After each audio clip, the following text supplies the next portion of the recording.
Bonjour mes frères et sœurs de l'Église évangélique de la Cité à Montréal, au Canada, à tous nos frères et sœurs à travers le monde. Maintenant, nous sommes en train d'entamer le premier culte d'adoration et du premier dimanche de l'année 2022, qui est le 2 janvier aujourd'hui. C'est une grâce, c'est un privilège que le Seigneur nous accorde de nous approcher de lui pour l'adorer. Je vous demande de vous joindre avec nous pour l'adoration à notre Dieu.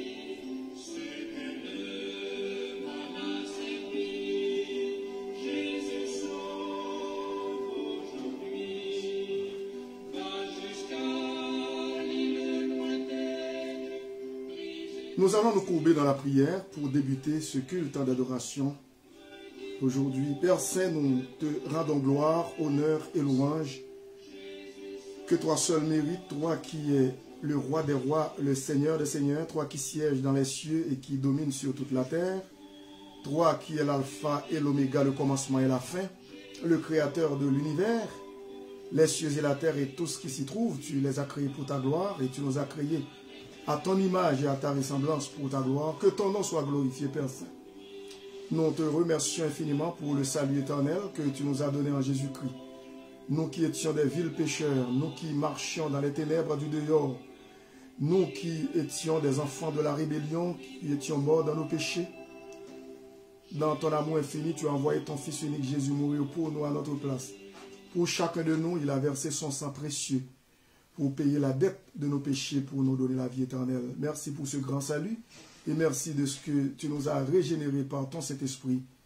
Tu as fait de nous tes enfants bien-aimés. Nous te remercions pour ce privilège que tu nous accordes de venir dans ta sainte présence pour t'adorer en ce premier dimanche de l'année 2022. C'est une grâce, nous te demandons de nous assister par ton Saint-Esprit, fait que tout ce qui sera fait soit fait pour ta gloire et pour ton honneur, pour l'édification de nos âmes, l'édification de tous nos frères et sœurs qui assistent présentement, pour la conversion des âmes en Jésus-Christ et pour l'avancement de ton règne. Nous te demandons tout cela avec le pardon de nos péchés.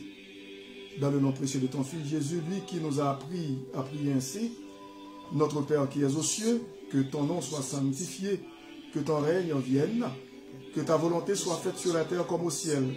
Donne-nous aujourd'hui notre pain quotidien. Pardonne-nous nos offenses comme nous pardonnons aussi à ceux qui nous ont offensés. Ne nous laisse pas succomber à la tentation. Mais Seigneur, délivre-nous du malin, car c'est à toi qu'appartiennent le règne, la puissance et la gloire au siècle des siècles. Amen. Encore bienvenue à notre culte d'adoration, ce premier culte du dimanche, le 2 janvier, qui veut dire ce premier culte de l'année 2022. Et je vais faire la lecture du psaume 90 dans lequel nous allons trouver notre message pour aujourd'hui. Psaume 90 de Moïse. Seigneur, tu as été pour nous un refuge de génération en génération. Avant que les montagnes fussent nées et que tu eusses créé la terre et le monde, d'éternité en éternité, tu es Dieu. Tu fais rentrer les hommes dans la poussière et tu dis: Fils de l'homme, retournez. Car 1000 ans sont à tes yeux comme le jour d'hier, quand il n'est plus, et comme une veille de la nuit. Tu les emportes semblables à un songe qui, le matin, passe comme l'herbe. Elle fleurit le matin et elle passe. On la coupe le soir et elle sèche. Nous sommes consumés par ta colère et ta fureur nous épouvante. Tu mets devant toi nos iniquités et à la lumière de ta face nos fautes cachées. Tous nos jours disparaissent par ton courroux. Nous voyons nos années s'évanouir comme un son. Les jours de nos années s'élèvent à 70 ans et pour les plus robustes à 80 ans. L'orgueil qu'ils en tirent n'est que peine et misère, car ils passent vite et nous nous envolons. Qui prend garde à la force de ta colère et à ton courroux selon la crainte qui t'est due. Enseigne-nous à bien compter nos jours afin que nous appliquions notre cœur à la sagesse. Reviens, Éternel, jusqu'à quand? Aie pitié de tes serviteurs, rassasie-nous chaque matin de ta bonté, et nous serons toute notre vie dans la joie et l'allégresse. Réjouis-nous autant de jours que tu nous as humiliés, autant d'années que nous avons vu le malheur. Que ton œuvre se manifeste à tes serviteurs et ta gloire sur leurs enfants. Que la grâce de l'Éternel, notre Dieu, soit sur nous. Affermis l'ouvrage de nos mains, oui, affermis l'ouvrage de nos mains. Amen.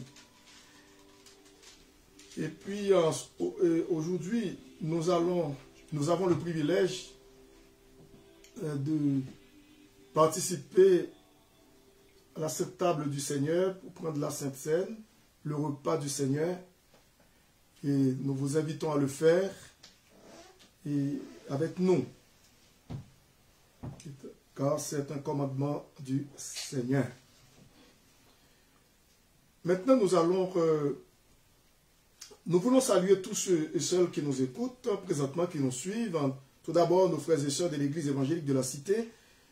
Et encore, nous vous souhaitons un meilleur vœu pour l'année 2022. Bonne année, bonne santé, longévité, prospérité. Et que le Seigneur vous accompagne tout au long de cette année nouvelle. Et pour sa gloire. Et aussi, meilleurs vœux à tous nos frères et sœurs et à travers le monde.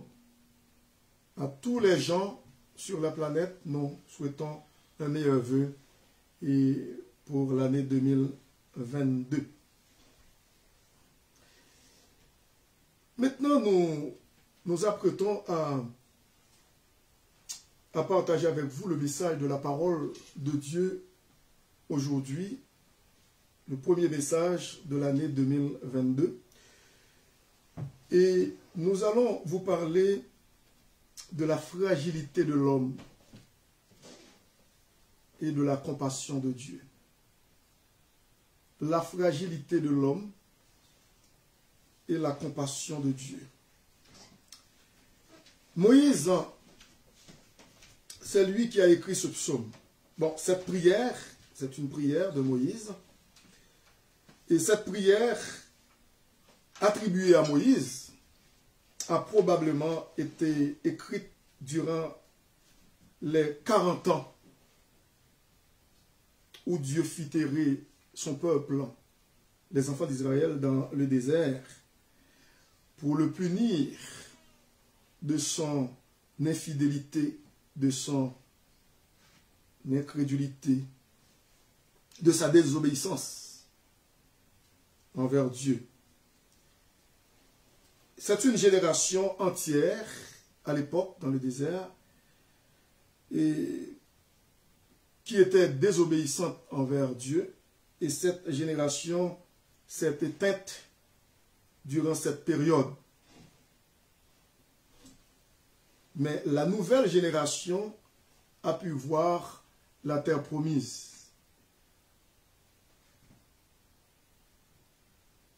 Mais il y a deux personnages, comme la parole de Dieu nous fait comprendre, dans nombre, qui ont pu pénétrer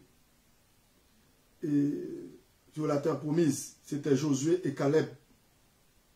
Parce qu'ils étaient animés d'un esprit différent de l'ensemble de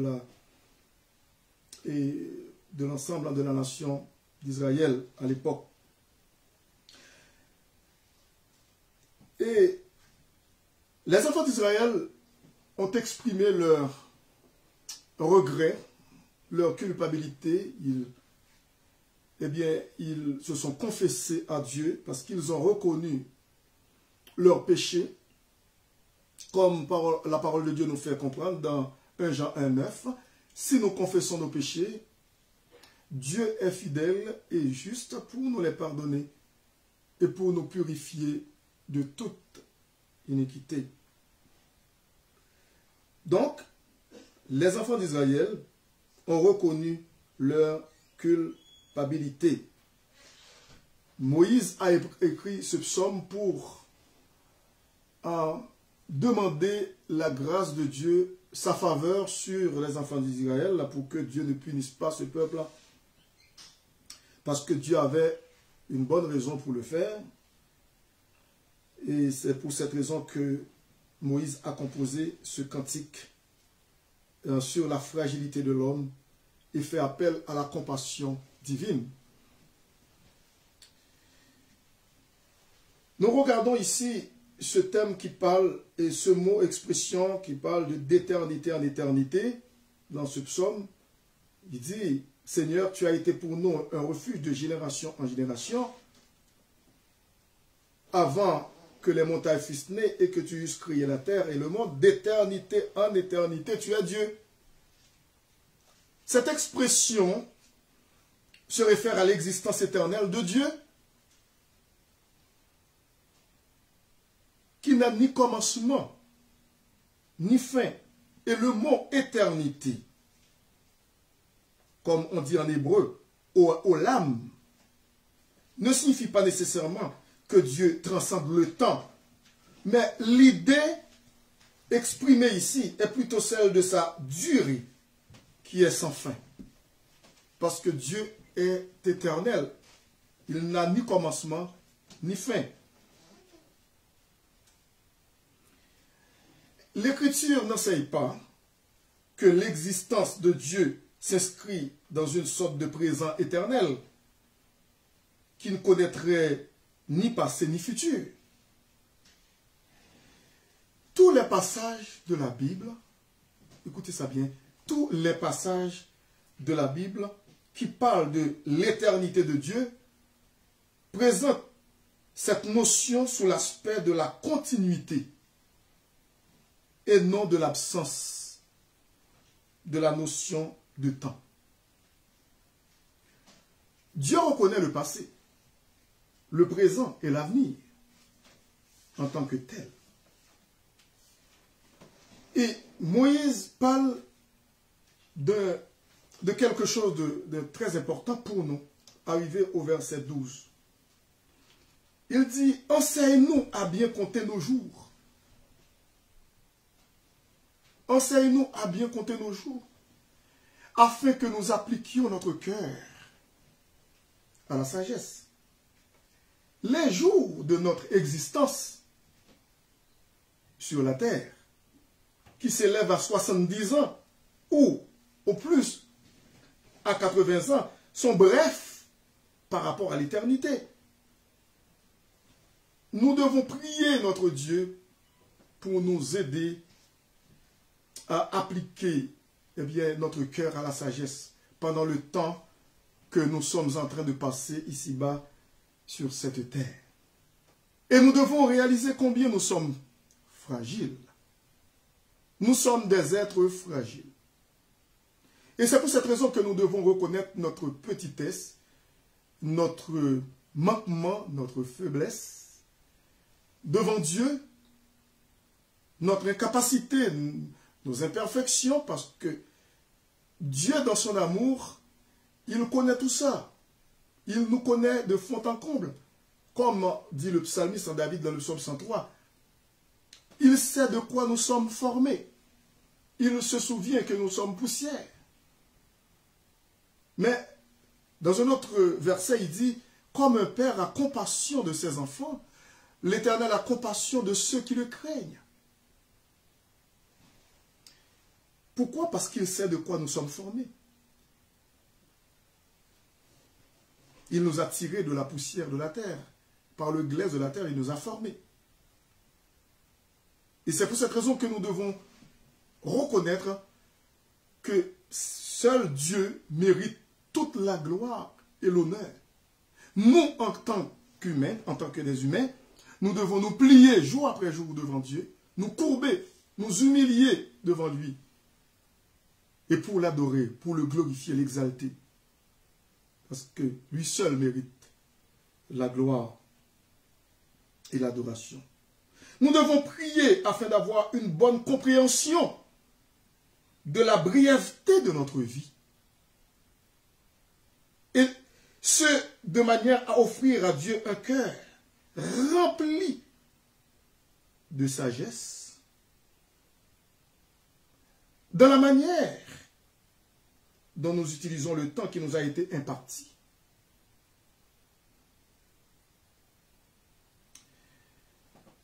Cette vie doit nous permettre de nous préparer à la vie future. Nous venons de passer 2 années très difficiles. Depuis 2020, ensuite 2021. Maintenant, nous sommes au début de l'année 2022. Encore avec une pandémie qui s'installe à travers le monde, sur la planète entière, et qui fait beaucoup de mal. Et nous savons bien que Dieu, lui, il était au courant de tout ça, parce qu'il est omniscient. Il savait que cela allait frapper la planète entière, le monde entier. Mais il l'a permis. Il l'a permis. Et Dieu aussi veut attirer notre attention.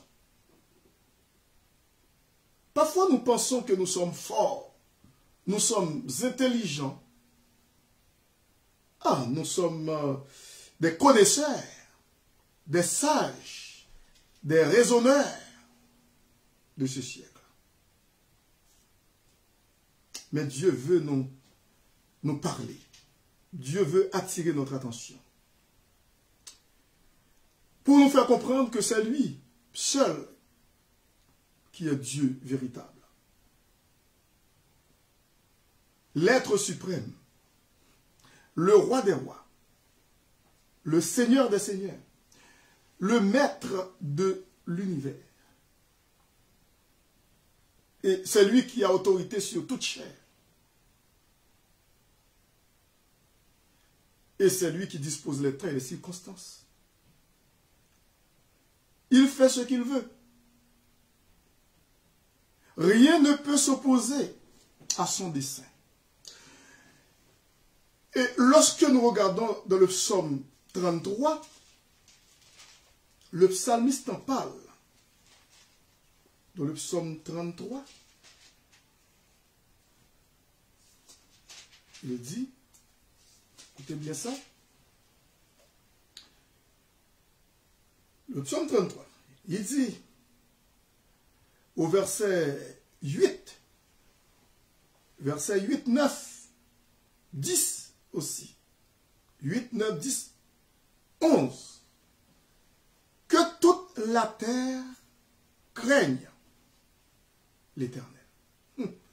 Que toute la terre craigne l'Éternel. Que tous les habitants du monde tremblent devant lui. Car il dit, et la chose arrive. Par une simple parole, la chose arrive. Et n'oubliez pas que Dieu a créé l'univers par sa parole. Dans Genèse, le premier livre de la Bible. Car il dit, et la chose arrive. Il ordonne et elle existe. Vous voyez? L'Éternel renverse les desseins des nations. Il anéantit les projets des peuples.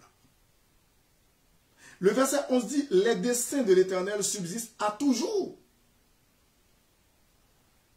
Et les projets de son cœur de génération en génération. Vous voyez que nous avons un grand Dieu, le Dieu Tout-Puissant, le maître de l'univers, qui contrôle toutes choses. Mais le peuple de Dieu, nous pouvons dire que, heureusement, il est à l'abri du danger. Parce que le psalmiste, dans le psaume 91, dit « Celui qui demeure sous l'abri du Très-Haut repose à l'ombre du Tout-Puissant. » Et le verset 12 de ce même psaume 33, que je viens de vous lire, quelques versets, le verset 12 dit « Heureuse la nation dont l'Éternel est le Dieu. » Si une nation prend Dieu pour son roi, son maître, elle est heureuse, cette nation. Mais une nation qui rejette Dieu, du revers de la main, à ce moment-là, elle aura beaucoup de problèmes. Parce que le verset 12 dit, heureuse la nation dont l'Éternel est le Dieu. Nous aimerions que la nation canadienne, québécoise, prenne Dieu pour leur propre Seigneur, chef et maître. Nous aimerions voir que le peuple haïtien fasse de même. Et toutes les nations de la terre. Parce que le verset 12 dit, heureuse la nation dont l'Éternel est le Dieu. Heureux le peuple qu'il choisit pour son héritage. Heureux le peuple qu'il choisit pour son héritage.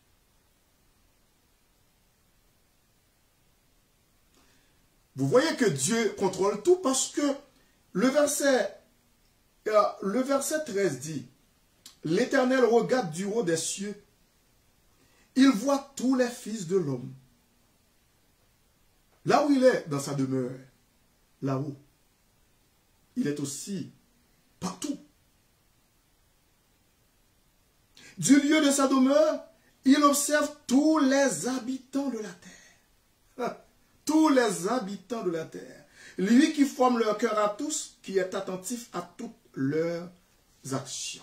À toutes leurs actions.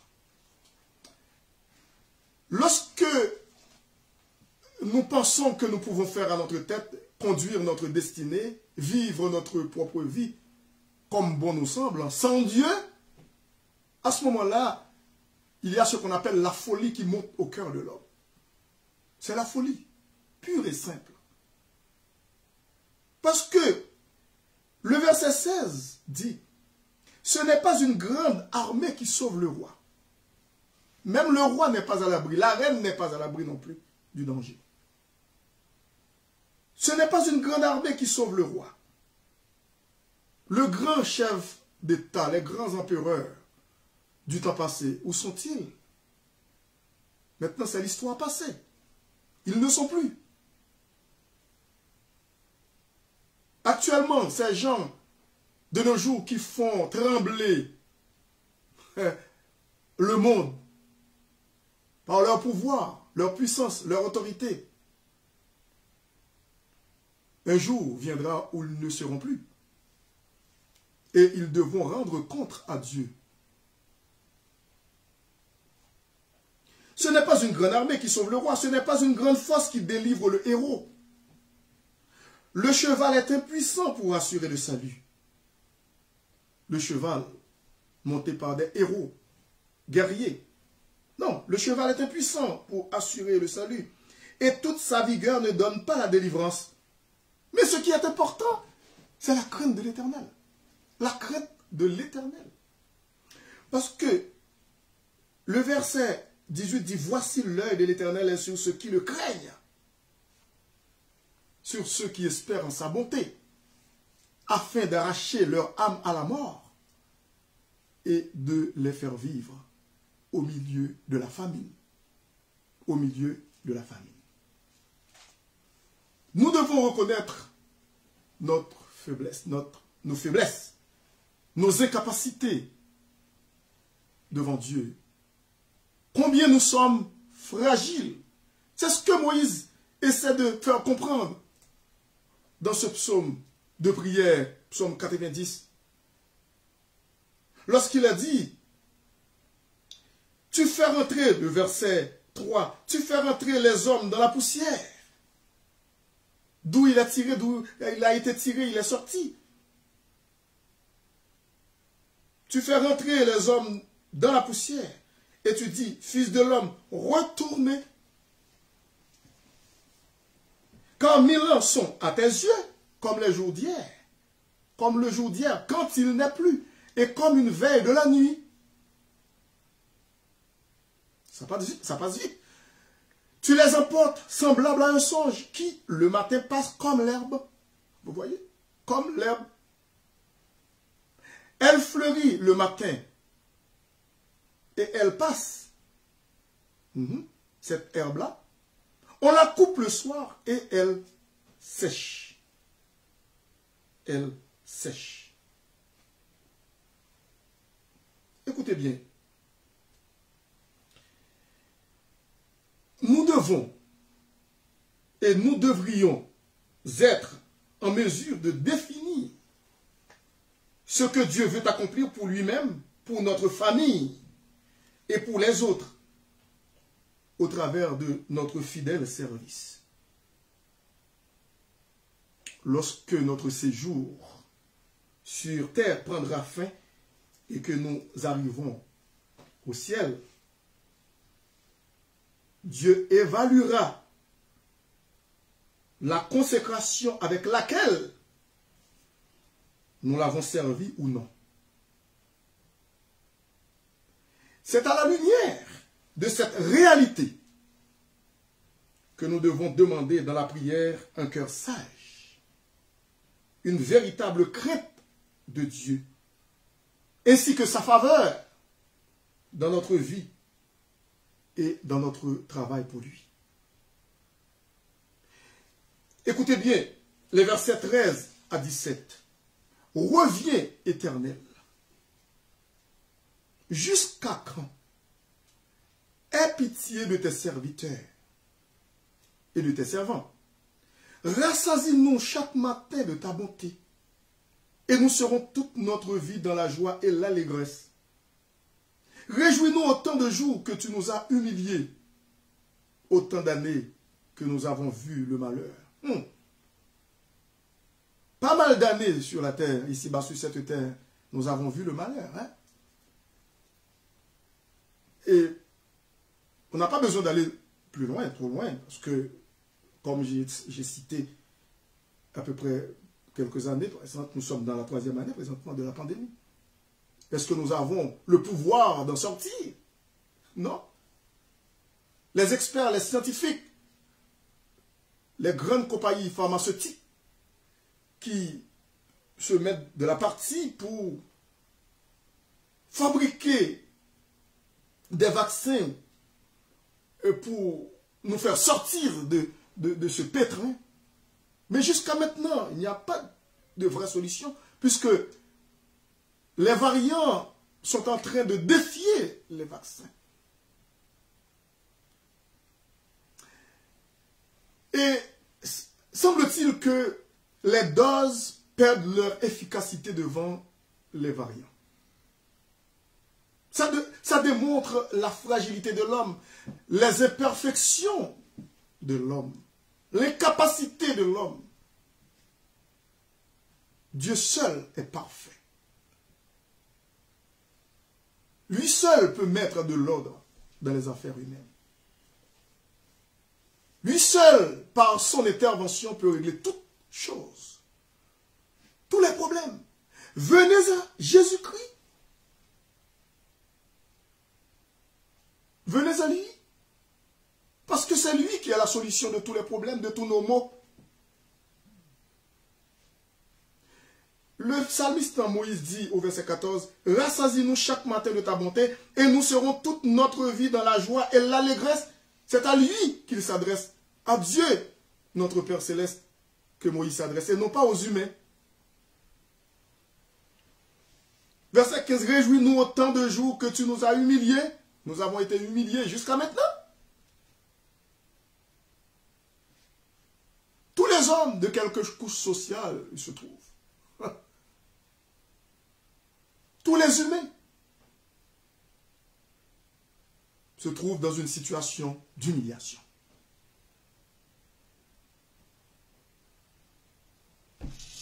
Cette maladie ne connaît pas des gens qui se trouvent dans un rang social quelconque. Non, toutes les couches sociales sont touchées, sont frappées par cette pandémie. C'est pour cette raison que, comme Moïse, nous devons dire, au verset 15, « Réjouis-nous autant de jours que tu nous as humiliés, autant d'années que nous avons vu le malheur. » C'est vrai, nous savons que nous sommes à l'approche de l'enlèvement de l'Église, du retour de Jésus-Christ. Nous sommes en train de traverser les derniers temps, les derniers jours. Cela ne va pas s'améliorer. Nous comprenons tout ça selon la Bible. Parce que Jésus-Christ avait déjà annoncé dans Matthieu 24 qu'il y aura beaucoup de maladies, de la peste dans ce monde. À cause du péché de l'homme. à cause de la désobéissance de l'homme, à cause de la rébellion de l'homme, qui veut à tout prix défier l'autorité de Dieu, sa puissance, sa souveraineté. Depuis à l'origine, c'était comme ça. Depuis dans le jardin d'Éden. Le premier couple humain, nos premiers parents derrière, voulaient se soustraire à la dépendance de Dieu, à sa souveraineté. Ils se sont attirés des malheurs. Et c'est pour cette raison que l'humanité tout entière est plongée dans les ténèbres, dans le péché. Mais Jésus-Christ, heureusement, est venu mourir pour nous sur la croix. Il a ouvert ses bras, volontairement, pour se laisser crucifier, pour verser son sang précieux pour nous donner la vie éternelle. Vous qui m'écoutez aujourd'hui, qui n'avez pas encore Jésus-Christ dans votre cœur, c'est le temps de l'accepter comme votre sauveur et Seigneur personnel pour avoir le salut éternel. Cette vie que Dieu nous donne en Jésus-Christ. Sinon, vous serez loin de la face de Dieu dans l'enfer éternel. Le verset 16 et 17 dit « Que ton œuvre se manifeste à tes serviteurs et aussi à tes servants, et ta gloire sur leurs enfants. Que la grâce de l'Éternel, notre Dieu, soit sur nous. Affermis l'ouvrage de nos mains. » C'est une demande précieuse. Affermis l'ouvrage de nos mains. Oui, affermis l'ouvrage de nos mains. Nous devons être conscients de notre éloignement de Dieu. Les enfants de Dieu, certains d'entre nous, parce qu'il y en a pas mal qui s'éloignent de Dieu, qui veulent plutôt vivre dans la désobéissance à Dieu. C'est le temps de revenir à Dieu, tout comme Moïse a fait cette prière. Et pour les gens qui ne connaissent pas Jésus-Christ, encore je lance cet appel, ce cri d'alarme. C'est le temps de l'accepter comme votre sauveur et Seigneur personnel, si vous ne l'avez pas encore fait. Parce que ses deux mains ont été clouées. Il a été crucifié. Il a reçu une couronne d'épines sur son front pour nous. Parce qu'on voulait le moquer, le railler. À l'époque, les soldats romains, ces bourreaux-là, qui voulaient se moquer de Jésus-Christ. C'est pour vous et moi qu'il a souffert l'ignominie, l'abandon, le mépris, la croix. Et finalement, il est mort. C'est pour nous qu'il est mort. Dans un premier temps, il devait venir naître dans une pauvre étable, comme nous avons vu à Noël. Il est né dans une mangeoire. Et c'était très misérable. Une grotte misérable. Parce qu'il n'avait pas de place. Il n'y avait pas de place pour lui dans l'hôtellerie, dans l'aubergerie à l'époque.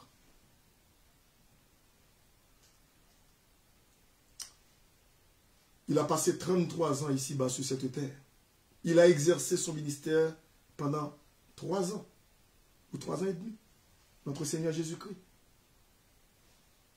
Il a prêché, évangélisé, il a fait des miracles, il a ressuscité des morts, les morts des gens qui étaient décédés. Après, il a donné sa vie en rançon pour l'humanité.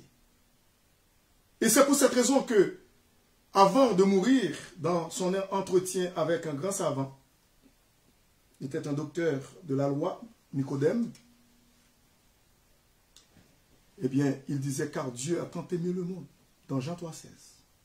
Car Dieu a tant aimé le monde, il a tellement aimé le monde, qu'il a donné son Fils unique, afin que quiconque croit en lui ne périsse point, mais qu'il ait la vie éternelle.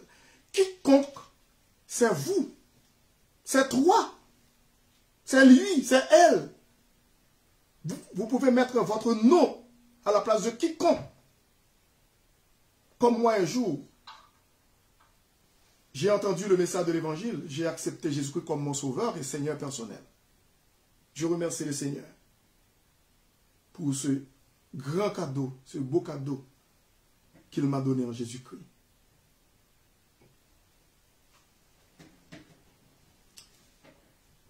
Écoutez bien,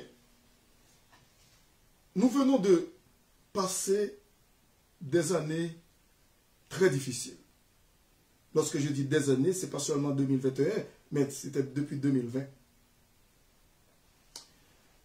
Et cette maladie, nous pouvons dire cette maladie, jusqu'à maintenant, nous éloigne les uns des autres. Les uns des autres. Elle nous tient à distance. C'est encore à cause du péché. C'est le temps maintenant de se rapprocher. Comment on doit le faire? Nous savons bien qu'il y a cette mesure de distanciation imposée par tous les gouvernements du monde. Je comprends bien que c'est tout à fait normal afin de lutter contre cette propagation, la propagation du coronavirus. C'est tout à fait normal. Mais faites très attention de ne pas vous éloigner de votre cœur, de votre esprit, de Dieu et aussi de vos semblables, de vos prochains, de vos parents, de vos proches, de vos amis, de vos voisins, de vos condisciples de classe, de vos collègues de travail.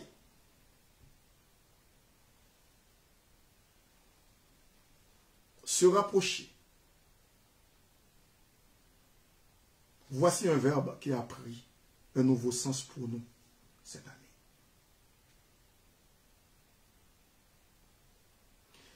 Nous avons tous vécu de manière plus ou moins prononcée le choc d'avoir été tenus à distance les uns des autres, d'avoir été isolés. Nous avons vécu l'absence de la présence. Mais en débutant cette année nouvelle, l'année 2022, que le Seigneur Jésus-Christ nous accorde, nous désirons et légitimement nous rapprocher des membres de notre famille et de nos amis. Des membres de la famille chrétienne.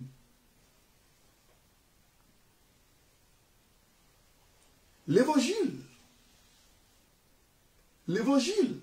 qui est une bonne nouvelle, évangélion en grec, signifie bonne nouvelle, pourrait bien se résumer par ce verbe, se rapprocher. Lorsque le prophète Ésaïe, dans le psaume, dans son livre d'Ésaïe, chapitre 9, verset 5, il a dit, « Car un enfant nous est né, un fils nous est donné, et la domination reposera sur son épaule. On l'appellera admirable, à conseiller Dieu puissant, Père éternel et prince de la paix. » Et lorsque nous regardons dans Matthieu, chapitre 1er, à partir du verset 18 et suivant, ce livre a décrit la naissance, la nativité de Jésus-Christ, la naissance de Jésus-Christ. Il a dit, l'ange Gabriel a dit, il sera appelé Emmanuel. Et aussi Jésus, qui veut dire sauveur, qui porte le même nom de Josué, Yeshua. Et Emmanuel veut dire Dieu avec nous. Il s'est rapproché de nous. Il est venu nous trouver dans nos misères. Et il nous demande aussi de faire de même. Donc, l'évangile pourrait bien se résumer par ce verbe, se rapprocher. Jésus, notre Emmanuel, est littéralement Dieu proche de nous. Les Écritures nous instruisent que Dieu est proche de ceux qui ont le cœur brisé. Et il sauve ceux qui ont l'esprit dans l'abattement. À présent, et presque tous les gens sont dans l'abattement sur la planète Terre. Les gens sont tristes. Mais nous qui sommes les enfants de Dieu, nous ne devons pas être tristes. Parce que Dieu a le contrôle de toutes choses. C'est lui qui nous dit de nous réjouir toujours dans le Seigneur. L'apôtre Paul nous a dit ça dans Philippiens 4:4. Réjouissez-vous toujours dans le Seigneur. Malgré les circonstances de la vie, malgré les vicissitudes de la vie, malgré les problèmes, les épreuves, la pandémie qui fait rage, cette pandémie qui s'installe, et nous ne savons quand cela va finir. Dieu seul sait, parce que cela va de pire en pire, parce que c'est tout à fait normal. Mais Dieu est proche de ceux qui ont le cœur brisé. Et Jésus-Christ, lorsqu'il est venu, il a dit, le royaume de Dieu est proche. L'amour du Christ nous contraint à nous approcher des autres, parce que nous sommes les ambassadeurs de son royaume. Mais tout en reconnaissant notre culpabilité, notre fragilité, nos incapacités à mener notre vie par nous-mêmes. Comme Moïse a pu reconnaître sa faiblesse et aussi la faiblesse du peuple d'Israël dans le désert, qui murmurait contre Dieu, qui péchait contre Dieu. Et Moïse demandait à Dieu pardon. Et Dieu a accordé à son peuple pardon. Le pardon qu'il devait recevoir de Dieu pour continuer la route, la marche à travers le désert. Moi, je vous invite aussi à faire de même. À nous plier devant Dieu. À nous courber devant le roi des rois, le maître de l'univers, le créateur de toutes choses. À dire, Seigneur, je n'en peux plus. Je reconnais que tu peux tout. C'est toi qui dois mener ma vie. C'est toi qui dois prendre le règne de ma vie. C'est toi qui dois être le capitaine de ma vie pour l'année 2022. Tu dois la diriger, cette vie-là. Je ne m'appartiens plus à moi-même. J'appartiens à toi, Seigneur. Je suis fragile. Je le reconnais. Je te demande pardon.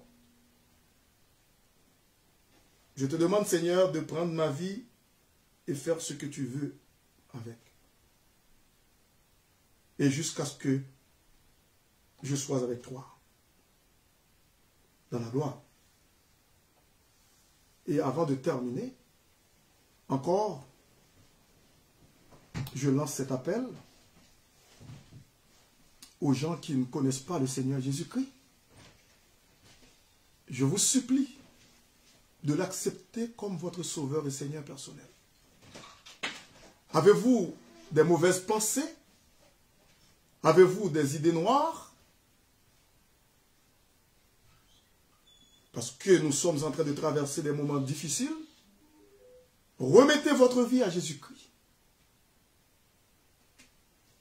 Il est le seul espoir de l'humanité. C'est lui seul qui puisse changer le monde. Il n'y a que Jésus qui puisse changer le monde. Il n'y a que Jésus-Christ qui puisse changer le cours de l'histoire.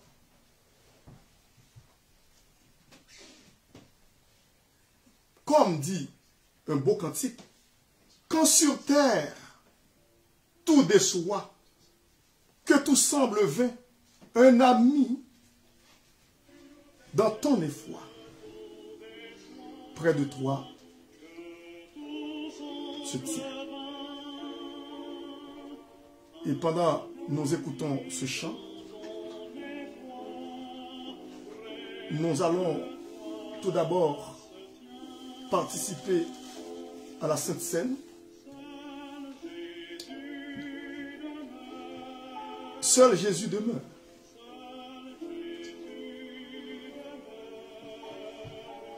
Terre et ciel pourraient passer. Toujours Jésus demeure.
Seul Jésus demeure. Terre et ciel pourraient passer.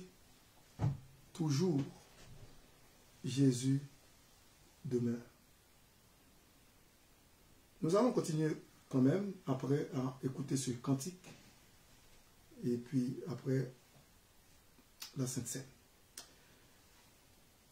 1 Corinthiens chapitre 11 à partir du verset 23. Et ce passage décrit l'institution de la Sainte Seine, cette ordonnance que le Seigneur Jésus-Christ nous a laissée. Car j'ai reçu du Seigneur ce que je vous ai enseigné. C'est que le Seigneur Jésus, dans la nuit où il fut livré, prit du pain,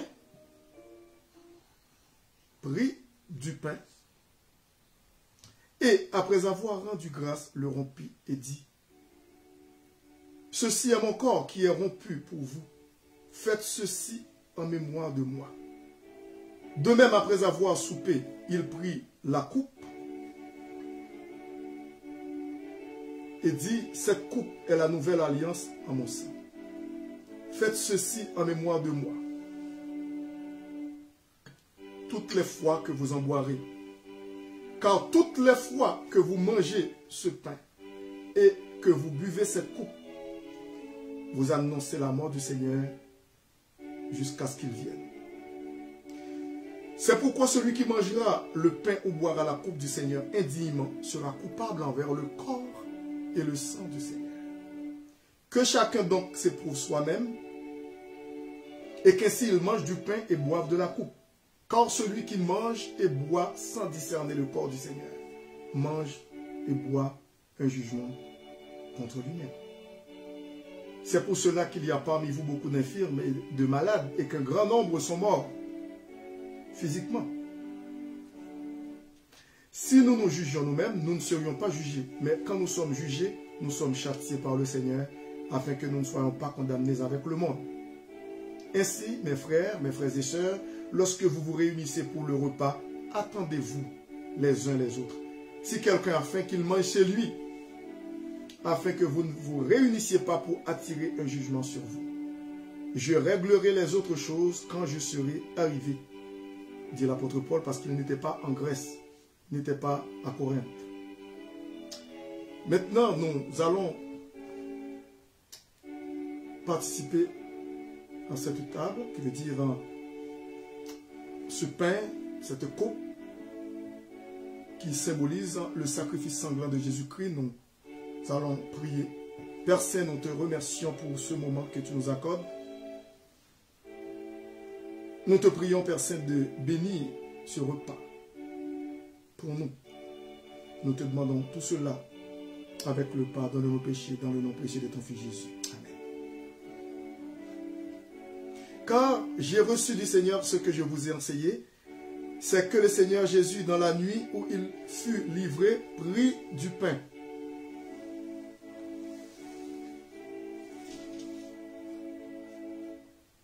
Et après avoir rendu grâce, le rompit et dit, « Ceci est mon corps qui est rompu pour vous, faites ceci en mémoire de moi. » Mangeons ensemble.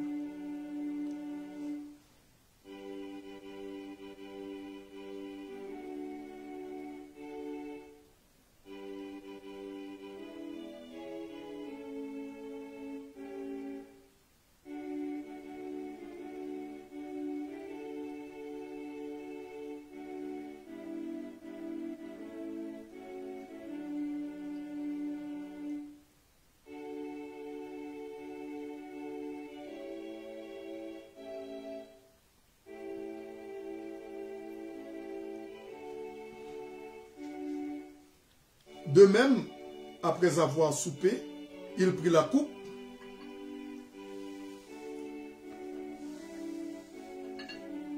et dit, « Cette coupe est la nouvelle alliance en mon sang. Faites ceci en mémoire de moi toutes les fois que vous en boirez. Car toutes les fois que vous mangez ce pain et que vous buvez cette coupe, vous annoncez la mort du Seigneur jusqu'à ce qu'il vienne. » Buvons ensemble.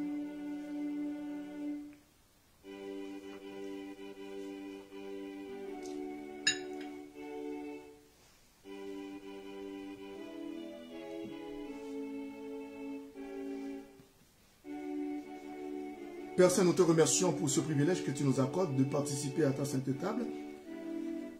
Nous te prions, Père Saint, de nous aider à le faire. Et chaque fois que tu nous en donnes l'occasion, nous te demandons tout cela dans le nom précieux de ton Fils Jésus. Amen. Seul Jésus demeure. Pour terminer, je vais faire une prière aux gens qui n'ont pas encore Jésus-Christ dans leur cœur, comme leur sauveur Seigneur personnel. Comme je vous ai dit, quand sur terre tout déçoit et que tout semble vain, un ami dans ton effroi, près de toi, se tient. Priez avec moi. Vous pouvez répéter, dit cette prière. Seigneur Jésus, je te demande pardon pour mes péchés. Selon ta parole, j'ai appris que tu es venu mourir pour moi sur la croix. Tu as versé ton sang précieux en ouvrant volontairement tes deux bras, tes deux mains, pour te laisser crucifier. Tu as versé ton sang précieux pour payer la dette de mon péché, pour me donner la vie éternelle. Seigneur Jésus, je te demande pardon pour ma désobéissance envers toi, ma rébellion. Maintenant, je viens à toi. Je te reçois dans mon cœur comme mon sauveur et Seigneur personnel. Entre dans ma vie. Fais de moi un enfant de Dieu par ton Saint-Esprit pour l'éternité. Merci. Cette prière que vous venez de faire avec moi, vous vous adressez à Dieu lui-même, à votre Seigneur Jésus-Christ. Si vous êtes sincère, sachez bien que vous êtes devenu enfant de Dieu aujourd'hui et votre vie est changée. Et maintenant, vous êtes en route pour le ciel comme nous, les enfants de Dieu. Nous serons dans la gloire avec le Seigneur pour l'éternité. Bienvenue dans la famille de Dieu. Et cherchez une église évangélique où la parole de Dieu est prêchée sous l'onction du Saint-Esprit en toute vérité. Et comme ça, vous allez grandir dans la parole de Dieu. Aussi dans la prière. Ne négligez pas la lecture quotidienne de la parole de Dieu. Et aussi la prière. Merci. Que le Seigneur vous bénisse. Maintenant, nous allons faire une dernière prière pour terminer. Après, ce sera la bénédiction.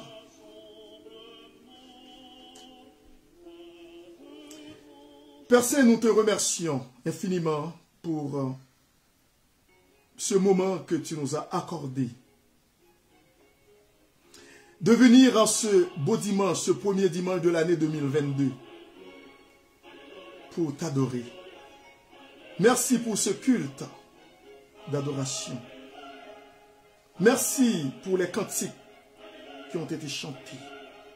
Merci, Père éternel, pour le message de ta parole sur la fragilité de l'homme et la compassion de Dieu. Nous te prions, Père Saint, de nous aider à saisir l'enseignement de ta parole, de la comprendre, ta parole, et aussi de la mettre en pratique, pour que nous puissions vivre une vie de victoire pour ta gloire, jour après jour, sur le péché sous toutes ses formes, sur le diable, sur le monde et sur la chair. Fais en sorte que des âmes puissent parvenir à la connaissance de Jésus-Christ. Que des gens qui ne te connaissent pas encore puissent recevoir Jésus-Christ dans leur cœur comme leur sauveur et Seigneur personnel. Bénis, Père Saint, nos émissions sur les réseaux sociaux. Bénis l'Église évangélique de la Cité qui est à Montréal au Canada. Bénis toutes les églises évangéliques de Jésus-Christ à travers le monde. Tous nos frères et sœurs partout. Et nous élevons devant toi, Père Saint, toutes les autorités, les chefs d'État à travers le monde.